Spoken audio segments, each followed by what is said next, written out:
Salut à tous, j'espère que vous allez bien. Je vous retrouve aujourd'hui pour une double review DC Super Hero Girl. Pourquoi double? Parce que j'en ai simplement commandé deux.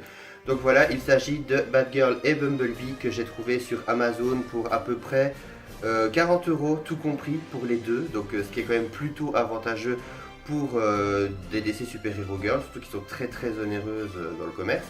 Et donc voilà, ça m'a vraiment fait plaisir de profiter un petit peu des soldes de janvier. Je m'étais dit voilà, je vais en profiter pour acheter des choses que je me restreins en général d'acheter en temps normal. Ce qu'il faut quand même reconnaître qu'en magasin, elles sont extrêmement chères. J'ai cherché Bumblebee ici durant les 3 derniers mois, c'était une catastrophe. Ils en vendent dans le Cora près de chez moi, au Jouet Bros également. Et voilà, au Cora par exemple, il y en avait une dizaine, ce qui est quand même plutôt, voilà, on peut dire ce qu'on veut, mais c'est quand même pas mal quoi. 10 dans un seul rayon, je me suis dit bon, ça devrait aller, je pourrais trouver au moins une qui est correcte, et elle coûtait l'équivalent de 25 €. Ce qu'il faut savoir, c'est qu'elle coûte quand même jusque 35. Donc là, c'était bien descendu. Je me suis dit, bon, je vais en profiter. Et sur les 10, une catastrophe. Le calque des yeux, comme s'il était un peu émietté, comme si on l'avait gratté. Elle avait des jetons, des jetons de couleur de la figure, des marques roses. Enfin, où les cheveux étaient dans un état pas possible. Je me suis dit c'est pas possible que sur 10 dolls il n'y en ait pas une seule qui soit correcte. Donc voilà, j'ai pris un peu sur moi et n'en trouvant pas en magasin, je me suis dit je vais regarder un petit peu sur Amazon, parce qu'en général sur Amazon c'est pas cher. J'en ai trouvé une vraiment à un prix très abordable, et comme justement il y a pas mal d'anciens modèles des DC Super Hero Girl qui me plaisaient, je me suis dit que j'allais en prendre une deuxième en même temps et en profiter justement des promos. C'était chez le même vendeur, et j'ai pris Batgirl qui était justement une des anciennes aussi. Donc voilà, comme ça je m'attaque aux anciennes et puis je prendrai justement jusqu'à la plus récente pour voilà, être sûr de ne pas louper les anciennes et qu'elles ne deviennent pas introuvables du jour au lendemain comme c'était le cas par exemple pour les Monster High. Donc je vais vous montrer de suite ces dolls à tour de rôle et faire leur petite review. Donc nous revoici avec Bumblebee. Je suis vraiment super fan de cette doll. Ce qu'il faut, voilà, quand même, voilà, je dois quand même avouer que je ne connaissais pas ce personnage DC Comics avant justement l'arrivée de DC Super Hero Girl, mais je la trouve super stylée. Je trouve que le visage de la poupée est vraiment super mignon. Elle est vraiment très belle. J'adore sa coiffure aussi, vraiment le côté, comme si elle avait un side cut justement avec le côté de la tête tressée comme ça qui est en plastique. Je trouve ça vraiment génial. On voit donc qu'elle a les cheveux qui sont placés de côté, qui se terminent en boucle épaisse. Elle a également des petites mèches dorées avec des mèches brunes plus foncées. Voilà, je trouve que ça, ça lui tombe un peu devant l'œil, ça lui donne un beau petit look. Pour ce qui est de son visage, elle a donc les yeux bruns, un peu couleur miel, avec un léger trait rose mauve sur la paupière. Elle a un rouge à lèvres rose assez flashy, mais il ressort un peu plus clair justement avec le flash de la caméra. Alors pour ce qui est de sa tenue, on voit qu'elle a donc une tenue brillante, donc un peu métallisée. Sur le côté, on retrouve des alvéoles d'abeilles. Voilà, pour le côté Bumblebee. Voilà, on peut le voir sur l'autre côté aussi. Au niveau de ses avant-bras, elle a deux petits bracelets donc qu'elle utilise pour sa fonction de super héroïne, avec des petites ailes d'abeille de chaque côté. Elle a un pantalon noir un peu comme si c'était un peu un pantalon de cycliste qui s'arrête au genou, avec juste en dessous de nouveau l'imprimé des alvéoles. Et juste en dessous, on retrouve des baskets jaunes qui font un peu style basket compensé, avec des lacets et la patte qui revient sur le dessus. Donc voilà, quand on la voit comme ça, elle paraît assez simple, mais je trouve qu'elle est vraiment stylée. Justement, ça lui donne un côté super sympa. Pour ce qui est de ses ailes, elles ont un côté un peu cristallisé, mais aussi un peu high-tech, ce que je trouve vraiment génial. Elles sont translucides, donc on peut voir vraiment ma main de l'autre côté, c'est vraiment génial. Et elles sont portées par un petit sac à dos, donc on voit un petit peu des circuits, etc. bleus. Donc voilà, on voit bien que c'est passé autour des bras de la poupée. Donc voilà, je ne connaissais pas ce personnage et franchement je la trouve vraiment très sympa, je la trouve vraiment vraiment cool. J'ai vraiment eu un gros coup de cœur, donc je suis vraiment content de l'avoir découvert grâce à cette série. On a également sa petite carte d'étudiante avec un effet un peu brillant. Donc on a DC Super Hero Girl, un artwork de Bumblebee. Et juste derrière, on a super pouvoir, force améliorée, capacité à voler, pouvoir de rapetisser et explosion sonique. Donc voilà.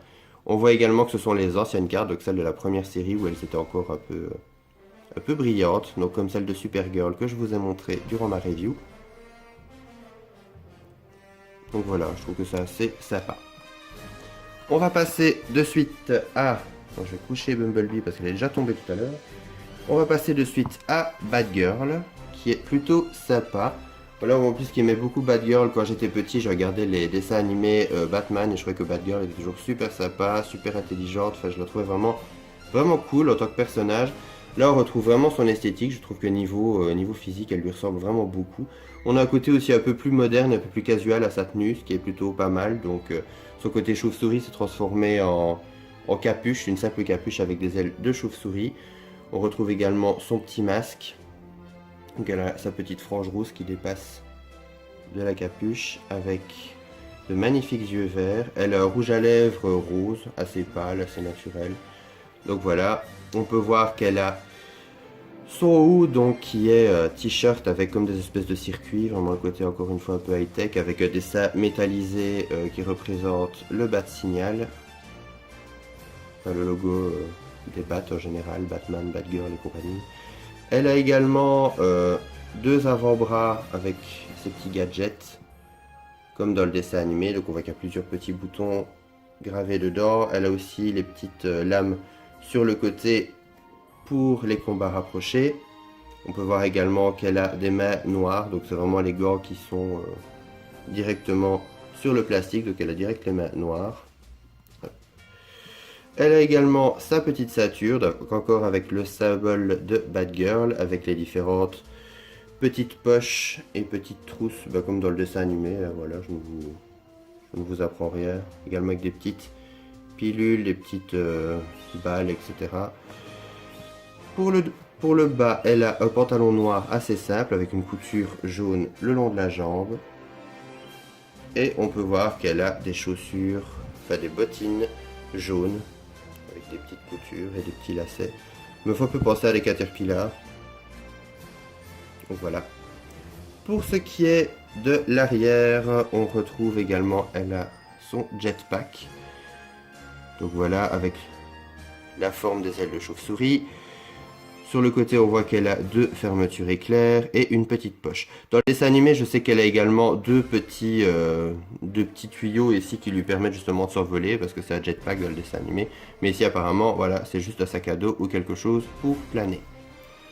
Voilà, on peut voir également qu'elle a un trou dans la capuche pour laisser passer ses beaux cheveux roux. Il y a une belle qualité de cheveux. Franchement, je suis très content de la qualité de cheveux des deux dolls que j'ai eu. Voilà. Et on retrouve également sa petite carte, alors qui est beaucoup moins bien niveau qualité que celle de Bumblebee. Donc je vais faire la comparaison. Vous verrez quand même qu'il y a une grosse différence. Pourtant, Batgirl fait également partie de la vague A, justement des DC Super Hero Girl. Mais ici, on a vraiment Batgirl, tout simple. On n'a même pas ses pouvoirs derrière. C'est vraiment... Voilà, c'est vraiment Mattel qui fait des économies de bout de chandelle, quoi. C'est vraiment... voilà. C'est bien que Mattel ne va pas très bien pour le moment, mais quand même, quoi. Aller jusqu'à faire les cartes plus pourries, je trouve ça dommage. Donc voilà, ça m'en fait désormais 4 avec Starfire et Supergirl, donc qui sont vraiment, voilà, je les aime énormément. J'avais également commandé Starfire sur Amazon, voilà, il y avait énormément de défauts par rapport à ses cheveux à l'époque, je me rappelle, je vous en avais parlé dans ma review. Où justement il y avait des problèmes d'implantation au niveau de ses cheveux. Moi honnêtement j'ai pas eu ça avec la mienne, j'ai eu beaucoup de chance. Pour ce qui est des défauts par rapport à ces deux-ci, Bumblebee et Batgirl, j'avais peur également en voyant toutes celles qui étaient en commerce, qui étaient dans des états mais horribles. Franchement je peux pas mettre de l'argent pour une doll aussi foirée dès le départ alors qu'elle est neuve. Je suis désolé, c'est pas possible. Et voilà, je me suis dit bon voilà, sur Amazon je sais bien qu'ils sont pas chiants en général. Si on leur dit qu'on n'est pas d'accord, on peut les échanger. Et si par exemple, encore là, ça ne va toujours pas, on peut toujours se faire rembourser. Donc franchement, pour ça sur Amazon, il n'y avait pas de souci, j'y ai pas été vraiment avec des grandes craintes. Et dès le début, elles ont été nickel. Franchement, quand je les ai reçues, j'étais super content parce que je me suis dit waouh, génial, rien à dire, nickel, comme d'habitude, à chaque fois que je commande sur internet. Donc voilà, pour moi, j'ai été vraiment conquis, je suis vraiment content de la qualité et de l'esthétique de ces deux dolls. N'oubliez pas que vous pouvez toujours me suivre sur Instagram et sur Facebook à Stevie Moon Universe. Vous pourrez également retrouver des photos de mes différentes DC Super Hero Girl. Moi je vous retrouve à très bientôt pour de prochaines vidéos. Vous pourrez également me voir à la Comic Con de Bruxelles ce samedi 10 février. Si jamais vous y passez, n'hésitez pas à me faire un petit coucou. Donc voilà, je vous dis à très bientôt et bye.